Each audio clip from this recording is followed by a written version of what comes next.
ces personnages vont vous jouer l'histoire d'Antigone. Antigone, c'est la petite qui est assise là-bas et qui ne dit rien. Elle regarde droit devant elle, elle pense.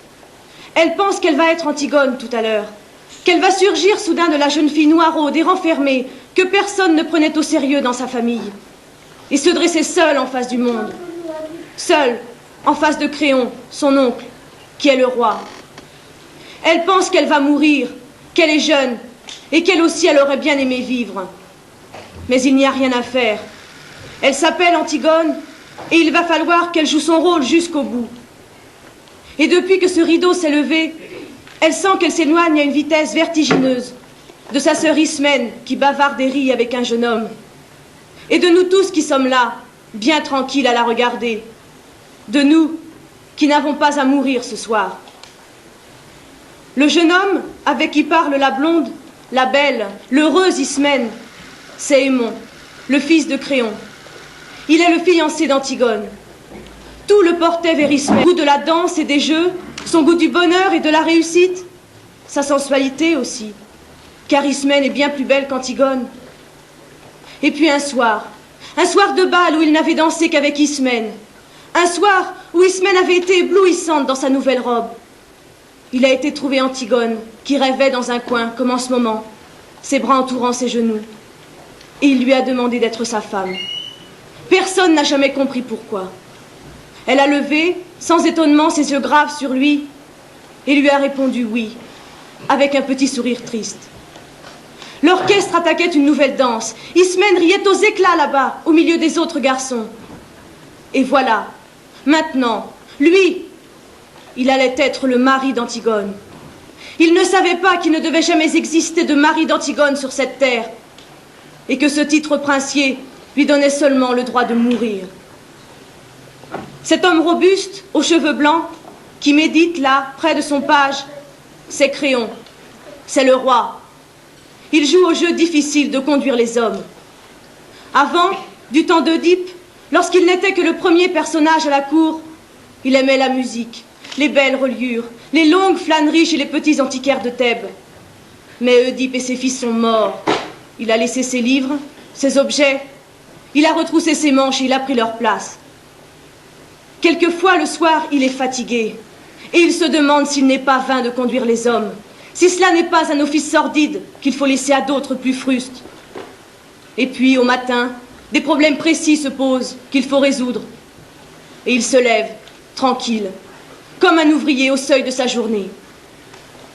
La vieille dame qui tricote à côté de la nourrice qui a élevé les deux petites, c'est Eurydice, la femme de Créon.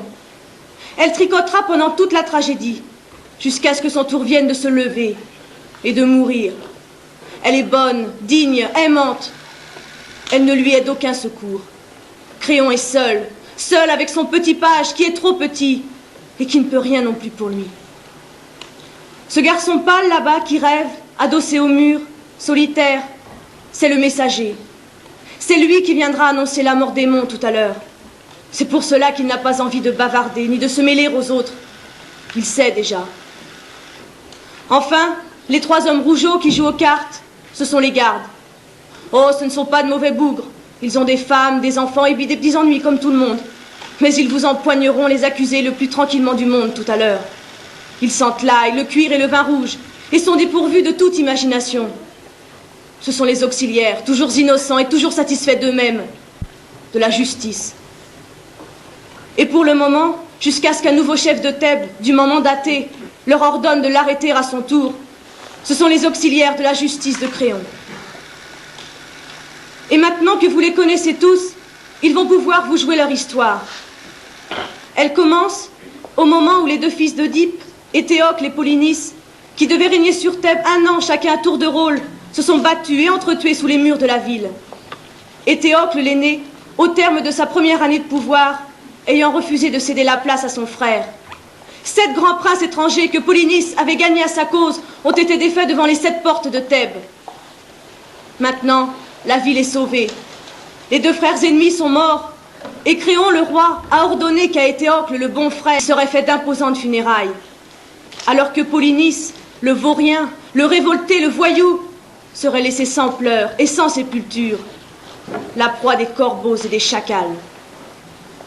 Quiconque osera lui rendre le devoir funèbre sera impitoyablement puni de mort.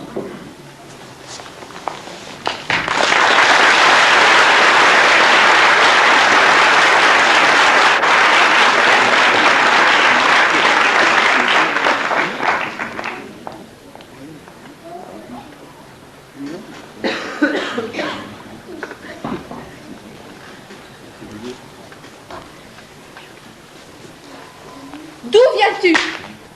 De me promener, nourrice. C'était beau. Tout était gris. Maintenant, tu ne peux pas savoir. Tout est déjà jaune, rose, vert. C'est devenu une carte postale. Il faut te lever plus tôt, nourrice, si tu veux voir un monde sans couleur. Je me lève quand il fait encore noir. Je vais dans ta chambre pour voir si tu ne t'es pas découverte en dormant et je ne te trouve plus dans ton lit. Le jardin dormait encore. Je l'ai surpris, nourrice. Je l'ai vu sans qu'il s'en doute. C'est beau, un jardin qui ne pense pas encore aux hommes. Tu es sortie. J'étais à la porte du fond, tu l'avais laissé entrebâillée. Dans les champs, c'était tout mouillé. Tout attendait. Je faisais un bruit énorme sur la route. Et j'étais gênée, parce que je savais que ce n'était pas moi qu'on attendait. Alors j'ai enlevé mes sandales, et je me suis glissée dans la campagne sans qu'elles s'en aperçoivent. Il va falloir te laver les pieds avant de te remettre au lit. Je ne me recoucherai pas ce matin. La nuit, c'était la nuit. Je me lève pour voir si elle n'était pas découverte, et je trouve son lit froid et personne dedans. Oui, c'était encore la nuit. Et il n'y avait que moi dans toute la campagne à penser que c'était le matin. C'est merveilleux, nourrice. J'ai cru au jour la première aujourd'hui. À 4 heures. Il n'était pas à 4 heures. Et tu veux me faire croire que tu allais te promener? D'où viens-tu? Tu crois que si on se levait comme ça tous les matins, ce serait tous les matins aussi beau, nourrice, d'être la première fille dehors? Fais la folle, fais la folle. Je la connais, la chanson. J'ai été fille avant toi, et pas commode non plus. Mais dure tête comme toi, non. D'où viens-tu, mauvaise? Non, pas mauvaise. Tu avais un rendez-vous, hein? Dis non, peut-être. Oui, nourrice. Tu es un amoureux? Oui, nourrice. Oui, le pauvre. J'ai un amoureux. Ah, c'est du joli, c'est du propre. Toi, la fille d'un roi. Donnez-vous du mal pour les élever. Elles sont toutes les mêmes. Tu n'étais pourtant pas comme les autres, toi, à tatiffer devant la glace, à chercher à ce que l'on... Combien de fois je me suis dit, oh, cette pauvre petite, elle n'est pas assez coquette. Toujours avec la même robe et mal peignée. Les garçons ne verront qui se mêle avec ses bouclettes et ses jolis rubans et me la laisseront sur les bras. Eh bien non, tu vois. Tu étais comme les autres et pire encore, hypocrite. Qui est-ce? Un voyou? Un garçon que tu ne peux pas dire à ta famille? Voilà, c'est lui que j'aime, je veux l'épouser. C'est ça, hein? Réponds donc, fanfaronne. Oui, nourrice. Elle dit oui, miséricorde. Je l'ai eue toute gamine. J'ai promis à sa pauvre mère que j'en ferais une honnête fille. Et voilà. Mais cela ne va pas se passer comme ça. Je ne suis que ta nourrice et tu me traites en vieille bête. Mais ton oncle Créon saura. Oui, mon oncle Créon saura. Laisse-moi maintenant. Et tu verras ce qu'il dira quand il apprendra que tu sors la nuit. Et ton fiancé. Car elle est fiancée. Elle est fiancée et à 4 heures du matin, elle sort pour courir avec un autre. Et ça voudrait pour qu'on la laisse. Ça voudrait qu'on ne dise rien. Tu sais ce que je devrais faire? Te battre comme lorsque tu étais petite. Non, tu ne devrais pas être trop méchante. Tu ne devrais pas trop crier ce matin. Et je ne dois pas crier par-dessus le marché. Moi qui avais promis à ta pauvre mère. Qu'est-ce qu'elle me dirait si elle était là? Vieille bête, oui, vieille bête qui n'a pas su me les garder pures, ma petite. Toujours à leur tourner autour avec des laits de poule pour les rendre plus fortes. Ou des lainages pour qu'elles ne prennent pas froid. Mais à 4 heures du matin, tu dors, vieille bête, et tu les laisses filer. Et quand tu arrives, le lit est froid. Voilà ce qu'elle me dira ta mère là-haut quand j'y monterai. Et moi j'aurais honte à en mourir si je n'étais pas déjà mort. Et je ne pourrais que baisser la tête et répondre: Madame Jocaste, c'est vrai. Ne pleure plus, s'il te plaît, Loulou. Oh, tu pourras regarder maman bien en face lorsque tu iras la retrouver. Elle te dira: bonjour, nourrice. Merci pour la petite Antigone. Tu as pris bien soin d'elle. Elle sait pourquoi je suis sortie ce matin. Tu n'as pas d'amoureux? Non, nourrice. Tu te moques de moi alors? Tu vois, je suis trop vieille. Tu étais ma préférée malgré ton sale caractère. Ça aurait été plus douce. Mais je croyais que c'était toi qui m'aimais. Si tu m'aimais, tu m'aurais dit la vérité. Pourquoi ton lit était-il froid quand je suis venue te border ce matin? Ne pleure plus, s'il te plaît, Nounou. Allons, ma vieille pomme rouge, ma vieille pomme toute ridée. Tu sais, lorsque je te frottais pour que tu brilles, ne laisse pas couler tes larmes dans toutes les petites ricoles pour des bêtises comme cela, pour rien. Je suis pure, je n'ai pas d'autre amoureux qu'aimant mon fiancé, je te le jure. Je peux même te jurer, si tu veux, que je n'aurai jamais d'autre fiancé.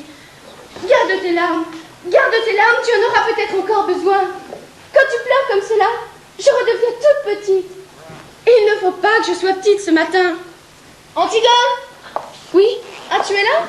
Je viens de ta chambre. Oui, je suis déjà levée. Toutes les deux, alors? Toutes les deux, mais vous allez devenir folles et vous lever comme des servantes. Vous croyez que c'est bon d'être debout le matin à jeun? Que c'est convenable pour des princesses? Vous n'êtes seulement pas couvertes. Vous allez voir que vous allez encore me prendre mal. Laisse-nous, Nourrice, il ne fait pas froid, je t'assure. C'est déjà l'été. Va nous faire un peu de café. Oh oui, j'aimerais bien un peu de café, s'il te plaît, Nounou. Ça me ferait du bien. Oh, ma colombe, la tête lui tourne d'être sans rien. Je suis là comme une idiote au lieu d'aller lui préparer quelque chose de chaud.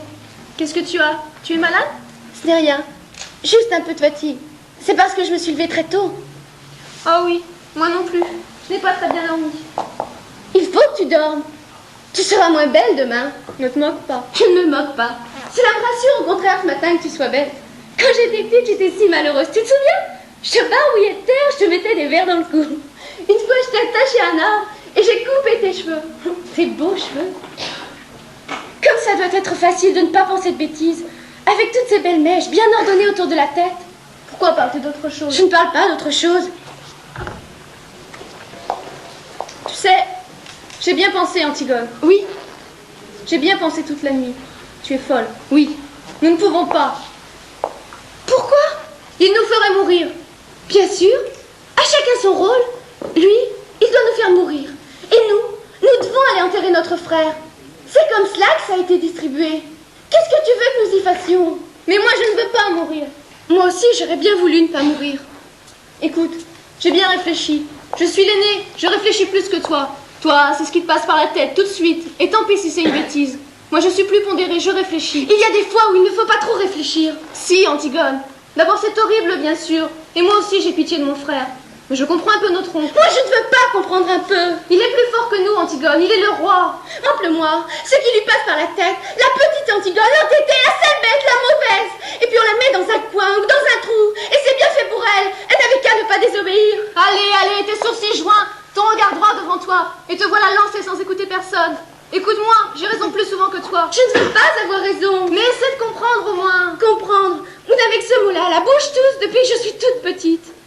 Il fallait comprendre qu'on ne doit pas toucher à l'eau. À la belle eau fuyante et froide, parce que cela mouille les dalles.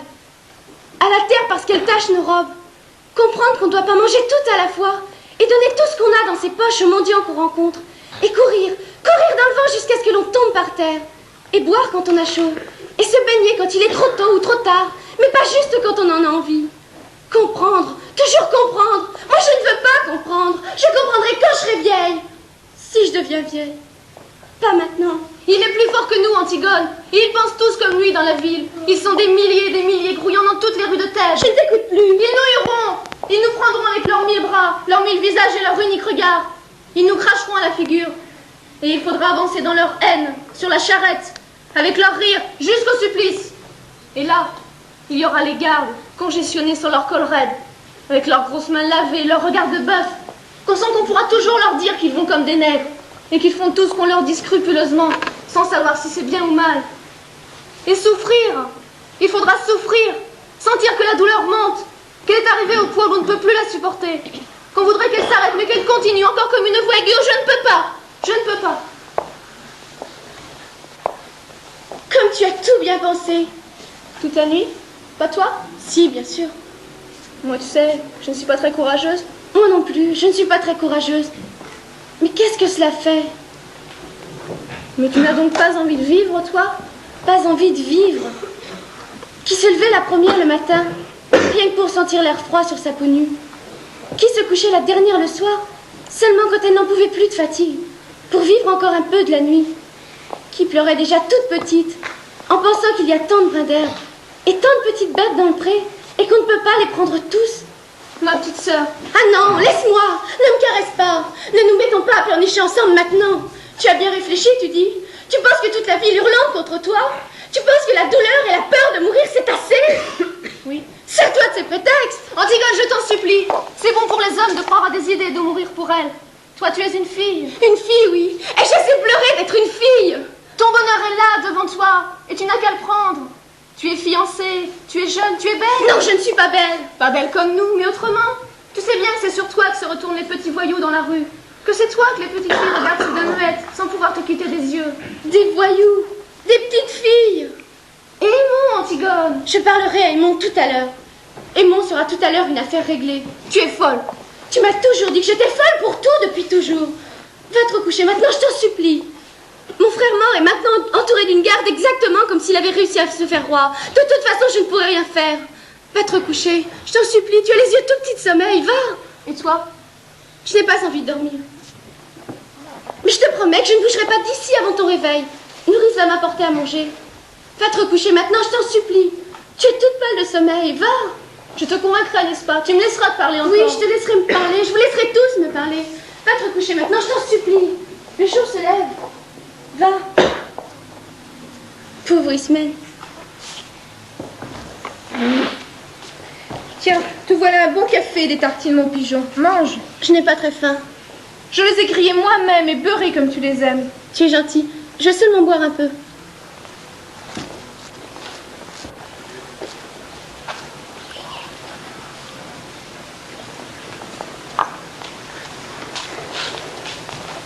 Où as-tu mal? Nulle part, Nounou. Bien chaud, comme lorsque j'étais malade. Nounou plus forte que la fièvre, Nounou plus forte que la mort. Plus forte que l'ombre de l'armoire qui ricane et se transforme d'heure en heure sur le mur. Plus forte que les 1000 insectes du silence qui rongent quelque chose quelque part dans la nuit. Nounou plus forte que la mort. Donne-moi ta main comme lorsque tu restais à côté de mon lit. Qu'est-ce que tu as, ma colombe? Rien. Je suis seulement encore un peu petite pour tout cela. Mais il n'y a que toi qui dois le savoir. Trop petite pour quoi, ma mésange? Pour rien. Et puis tu es là. Je tiens ta bonne main rugueuse qui sauve tout, toujours, je le sais bien. Peut-être qu'elle va me sauver encore. Tu es si puissante, Nounou. Qu'est-ce que tu veux que je fasse pour toi, ma tourterelle? Rien. Seulement ta main comme cela sur ma joue. Voilà, je n'ai plus peur. Ni du soir qui tombe, ni de l'angoisse du plein soleil immobile, ni des ombres.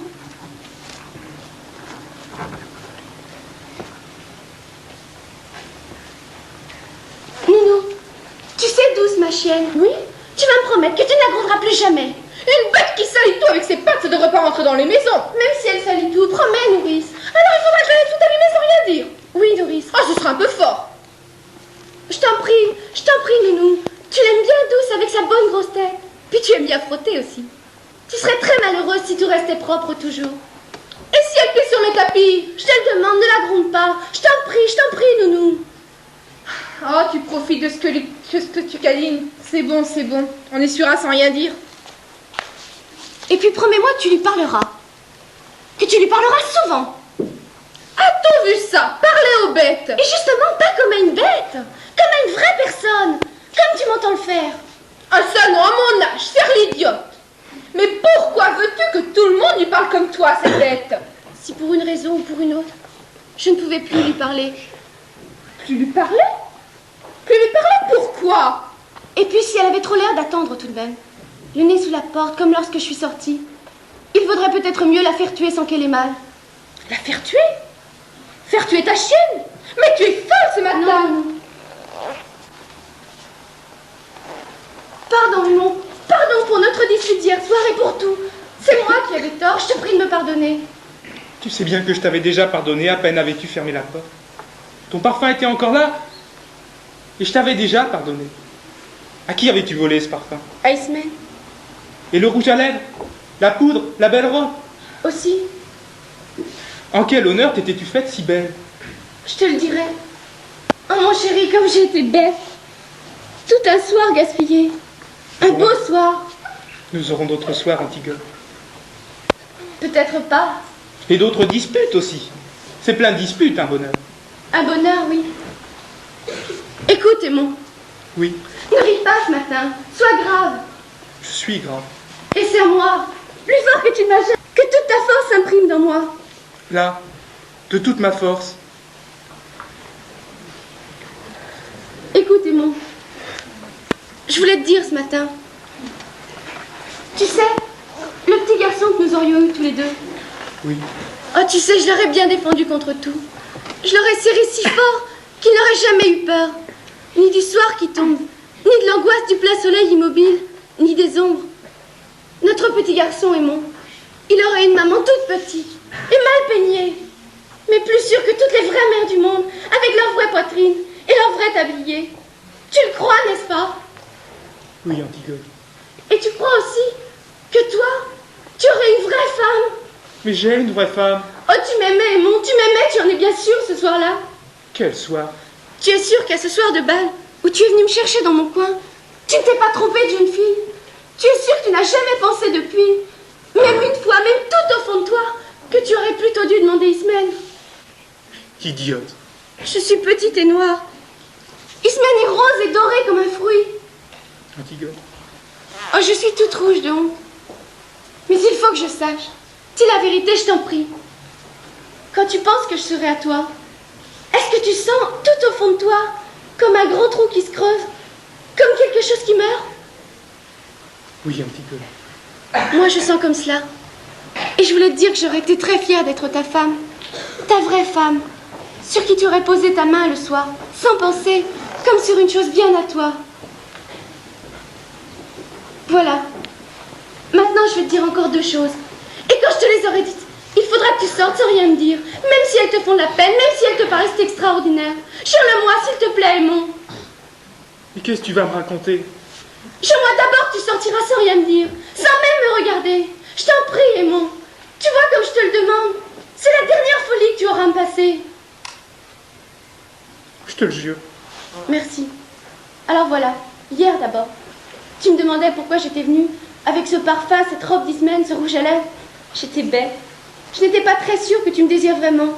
Et j'avais fait tout cela, simplement pour être encore plus comme les autres filles. C'était pour cela. Oui, et tu as ri, nous nous sommes disputés, mon mauvais caractère a été le plus fort. Je me suis... Mais j'étais venue chez toi hier soir pour que tu me prennes, pour que je sois ta femme avant. Tu m'as juré de ne pas me demander pourquoi tu me l'as juré, Aimon.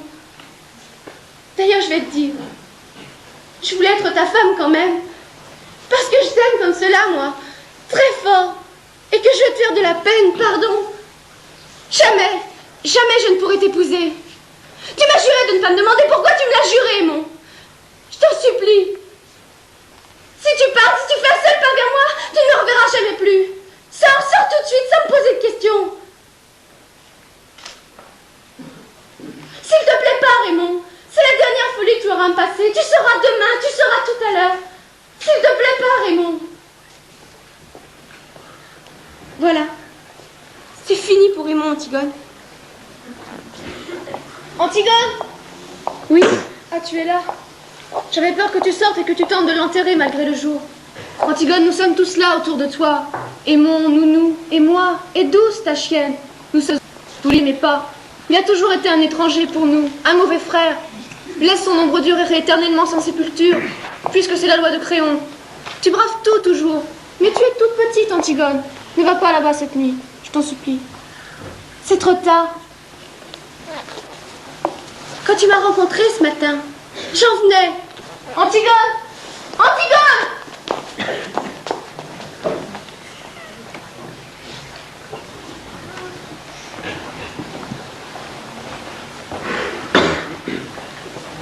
À garde, dis-tu. Un de ceux qui gardent le cadavre, fais-le entrer.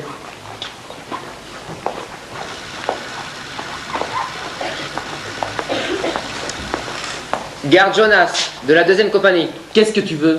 Voilà, chef. On a tiré au sort pour savoir celui qui viendrait et le sort est tombé sur moi. Alors voilà, chef, je suis venu parce qu'on a pensé qu'il valait mieux qu'il y en ait qu'un qui explique. Et puis parce qu'on ne pouvait pas abandonner le poste tous les trois. On est les 3 du piquet de garde, chef, autour du cadavre. Qu'as-tu à me dire? On est 3, chef. Je suis pas tout seul. Les autres, c'est Durand et le garde de la 1re classe Boudouce. Pourquoi n'est-ce pas la première classe qui est venue? N'est-ce pas, chef? Je l'ai dit tout de suite, moi, c'est la première classe qui doit y aller. Quand il n'y a pas de gradé, c'est la première classe qui est responsable. Mais les autres, ils ont dit non, ils ont voulu tirer au sort. Faut-il que je cherche la première classe, chef? Non, parle-toi puisque tu es là. J'ai 17 ans de service, je suis engagé volontaire, la médaille, 2 citations. Je suis bien noté, moi, chef. Moi, je suis service. Je ne connais que ce qui est commandé. Mes supérieurs, ils disent toujours, avec Jonas, on est tranquille. C'est bon, parle. De quoi as-tu peur? Régulièrement, ça aurait dû être la première classe. Mais moi, je suis proposé première classe. Je ne suis pas encore promu. Je devais être promu en juin. Vas-tu parler enfin? S'il est arrivé quelque chose, vous êtes tous les 3 responsables. Ne cherche plus qui devrait être là. Eh bien, voilà, chef. Le cadavre, on avait veillé pourtant. On avait la lèvre de 2 heures, la plus dure. Vous savez ce que c'est, chef? Au moment où la nuit va tomber, ce plomb entre les yeux, la nuque qui tire, et puis toutes ces ombres qui bougent et le brouillard du petit matin qui se lève. Ah, ils ont bien choisi leur heure. On était là, on parlait, on battait la semelle. On ne dormait pas. Ça, on peut vous le jurer tous les 3 qu'on ne dormait pas. D'ailleurs, avec le froid qu'il faisait. Tout d'un coup, je regarde le cadavre. On était à 2 pas. Je le regardais de temps en temps tout de même. Je suis comme ça, moi, chef. Je suis méticuleux. C'est pour ça que mes supérieurs le disent toujours. Et chef, j'ai fait tout ce qu'on devait faire. L'alarme, pourquoi? Le cadavre, chef, quelqu'un l'avait recouvert. Oh, pas grand-chose. Il n'avait pas eu le temps avec nous à côté. Seulement un peu de terre. Mais là, c'est tout de même pour le cacher au vautour. Tu es sûr que ce n'est pas une bête en grattant? Non, chef. On a d'abord espéré ça, nous aussi. Mais la terre était jetée sur lui, selon les rites. C'est quelqu'un qui savait ce qu'il faisait. Qui a osé? Qui a été assez fou pour braver ma loi? As-tu relevé des traces? Rien, chef. Rien qu'un pas plus léger qu'un passage d'oiseau. Après, en cherchant mieux, Garde Durand a trouvé plus loin une pelle petite pelle d'enfant toute vieille, toute rouillée. On a pensé que ça pouvait pas être un enfant qui avait fait le coup. La première classe a gardé tout de même pour l'enquête. Un enfant, l'opposition brisée qui sourd-mine déjà partout. Les amis de Polynice ont leur rang bloqué dans Thèbes. Les chefs de la plèbe, puis en l'ail, soudainement liés au prince. Et les prêtres, essayant de pêcher un petit quelque chose au milieu de... Un enfant. Ils ont dû penser que cela serait plus touchant. Je le vois d'ici, leur enfant, avec sa gueule de tueur appointée et sa petite pelle soigneusement enveloppée dans du papier sous sa veste. À moins qu'il n'ait dressé un vrai enfant avec des phrases. Une innocence inestimable pour le parti. Un vrai petit garçon pâle qui crachera devant mes fusils. Un précieux sang bien frais double aubaine. Mais ils ont des complices, et dans ma garde peut-être. Écoute bien, toi. Chef, on a fait tout ce qu'on devait faire. Durand s'est assis une demi-heure parce qu'il avait mal aux pieds. Mais moi, chef, je suis resté tout le temps debout. La première classe vous le dira. Voilà l'ordre. Renvoyez Arlève. Je ne veux que vous près du cadavre et pas un mot. Vous êtes coupable d'une négligence et vous serez puni de toute façon. Mais si le bruit court dans la ville, qu'on a recouvert Nice, vous mourrez tous les 3. Mais on n'a pas parlé, chef, je vous le jure. Mais moi, j'étais ici, peut-être que les autres ont déjà dit à la lève. Chef, j'ai 2 enfants, j'en ai un qui est tout petit. Vous témoignerez pour moi, chef, que j'étais ici avec vous devant le conseil de guerre. J'étais ici, moi, avec vous, j'ai un témoin, si on a parlé, ce sera pas moi, ce ne sera pas moi. J'ai un témoin, moi. Va vite, si personne ne sait, tu vivras. Un enfant, viens, petit. Il faut que nous allions raconter tout cela maintenant. Et puis, la jolie besogne commencera. Tu mourrais, toi, pour moi. Tu crois que tu irais avec ta petite pelle? Oui, bien sûr. Tu irais tout de suite, toi aussi. Un enfant.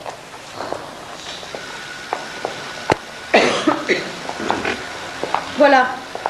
Maintenant, le ressort est bandé. Cela n'a plus qu'à se dérouler tout seul. C'est cela qui est commode dans la tragédie. On donne le petit coup de pouce pour que cela démarre. Rien.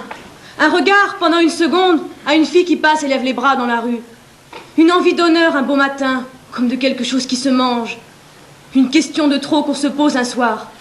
C'est tout. Après, on n'a plus qu'à laisser faire. On est tranquille. C'est minutieux, bien huilé depuis toujours. La mort, la trahison, le désespoir sont là, tout près. Et les éclats, et les orages, et les silences. Tous les silences.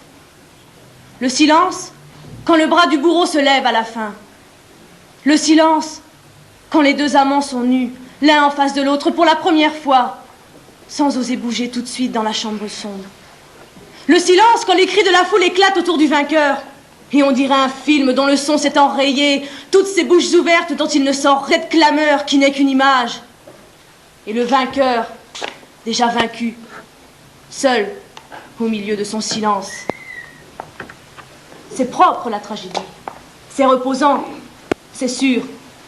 Dans le drame, avec ces méchants acharnés, cette innocence persécutée, ces vengeurs, ces terre-neuves, ces lueurs d'espoir, cela devient épouvantable de mourir comme un accident. On aurait peut-être pu se sauver à temps. Le bon jeune homme aurait peut-être pu arriver à temps avec les gendarmes. Dans la tragédie, on est tranquille. D'abord, on est entre soi. On est tous innocents, en somme. Ce n'est pas parce qu'il y en a un qui tue et l'autre qui est tué. C'est une question de distribution. Et puis surtout, c'est reposant, la tragédie, parce qu'on sait qu'il n'y a plus d'espoir. Le sale espoir, qu'on est enfin pris comme un rat, avec tout le ciel sur son dos, et qu'on n'a plus qu'à crier, non pas à gémir, non pas à se plaindre, mais à gueuler à pleine voix ce qu'on avait à dire, qu'on n'avait jamais dit, qu'on ne savait peut-être même pas encore. Et pour rien. Pour se le dire soit, pour l'apprendre soit. Dans le drame, on se débat parce qu'on espère en sortir. C'est ignoble, c'est utilitaire. Là, c'est gratuit. C'est pour les rois. Et il n'y a plus rien à tenter. Enfin. Alors voilà, cela commence. La petite Antigone est prise. La petite Antigone va pouvoir être elle-même. Pour la première fois. Allez, allez, pas d'histoire. Vous vous expliquerez devant le chef. Moi, je ne connais que la consigne. Ce que vous allez faire là, je ne veux pas le savoir. Tout le monde a des excuses, tout le monde a quelque chose à objecter. S'il fallait écouter les gens, s'il fallait essayer de comprendre, on serait propre. Allez, allez, tenez là vous autres, et pas d'histoire. Ce qu'elle a à dire, je ne veux pas le savoir. Dis-leur de me lâcher avec leurs sales mains. Ils me font mal. Leurs sales mains, vous pourriez être poli, mademoiselle. Moi, je suis poli. Dis-leur de me lâcher. Je suis Antigone. Je suis la fille d'Oedipe. Je ne me sauverai pas. La fille d'Oedipe, oui. Les putains qu'on ramasse à la garde de nuit. Elle dit aussi de se méfier qu'elles sont l'amie du préfet de police. Dis-leur de me lâcher. Je veux bien mourir, mais pas qu'ils me touchent.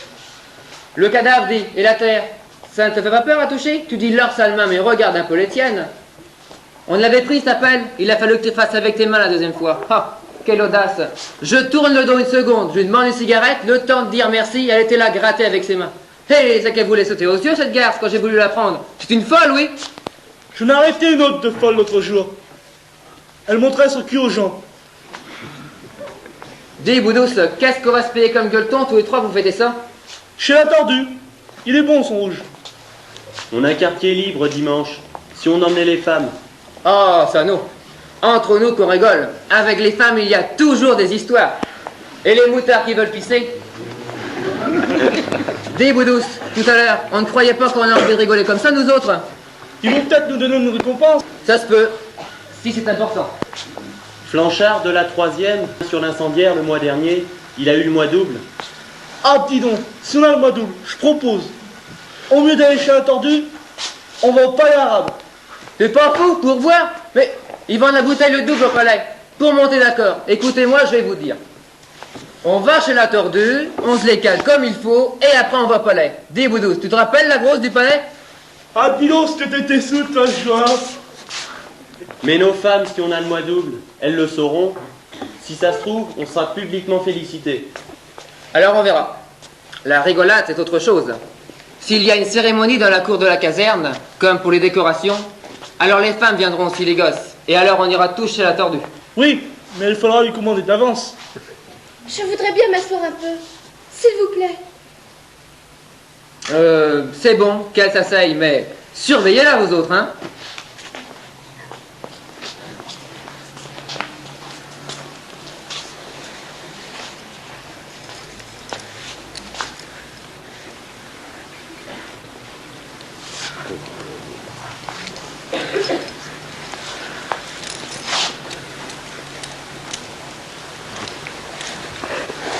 Voilà. Bien garde à vous. Laissez cette jeune fille, qu'est-ce que c'est? C'est le piquet de garde, chef. On est venu, vu les camarades. Qui garde le corps? Chef.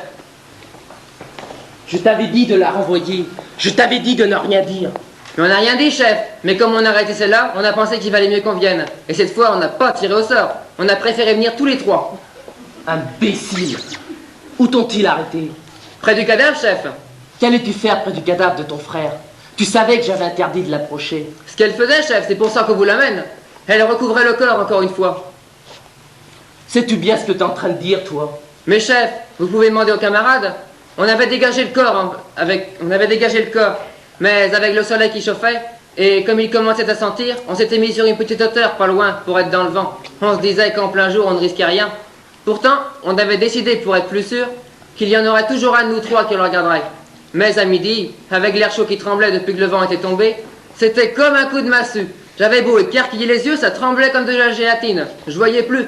Je vais au camarade lui demander une cigarette pour passer ça. Je me retourne, elle était là à gratter avec ses mains. Elle devait bien penser qu'on ne pouvait pas ne pas la voir. Et quand je lui courais dessus, vous croyez qu'elle s'était arrêtée? Qu'elle a essayé de se sauver peut-être? Non, elle a continué aussi vite qu'elle pouvait, comme si elle ne m'avait pas vu arriver. Et quand je l'ai empoignée, c'est qu'elle se débattait comme une diablesse. Elle criait d'elle laisser que le corps n'était pas encore tout à fait recouvert. C'est vrai? Oui, c'est vrai. Alors on a découvert le corps comme de juste, et puis on est venu vous l'amener, chef, voilà. Et cette nuit, la première fois, c'était toi aussi? Oui, c'était moi. Avec une petite pelle de fer qui nous servait à faire des châteaux de sable sur la plage pendant les vacances. C'était justement celle de Polynice. Il avait gravé son nom au couteau sur le manche. C'est pour cela que je l'avais laissée près de lui. Mais ils l'ont prise. Alors la seconde fois, j'ai dû recommencer avec mes mains. On aurait dit une petite bête qui grattait. Même qu'au premier coup d'œil, avec l'air chaud qui tremblait, le camarade dit « Mais c'est une bête ?» Penses-tu, je lui dis, c'est trop fin pour une bête, c'est une fille. C'est bon. On vous demandera peut-être un rapport tout à l'heure. Pour le moment, laissez-moi seul avec elle. Conduis ces hommes à côté, petit, et qu'ils restent au secret jusqu'à ce que je revienne les voir. Faut-il lui remettre des menottes, chef? Non,